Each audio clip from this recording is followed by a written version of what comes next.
Today's Veeam 1 catch of the day is, guess what? My data protection view.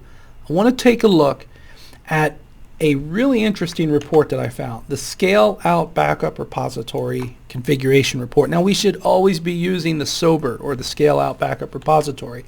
This report allows us to take a pretty good deep dive on it. So let's go ahead and run it.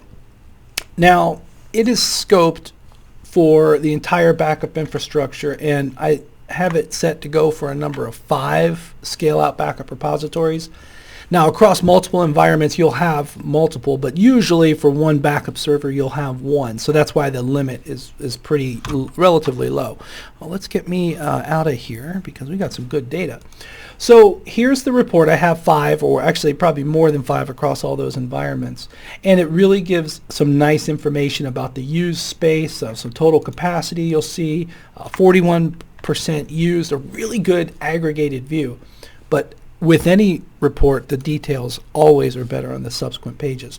So you can see the different underlying extents, and it actually also shows their performance policy, right? You might remember the capacity tier, the archive tier, but the performance tier also has some policy elements. So lots of details across all of them. You'll see that I have one going to Azure, and you have some visibility into what's going on there. Just progressing through, you'll see, guess what? AWS, right? Now, in this environment, it makes sense that I have multiple cloud storage targets, but not everyone will function that way.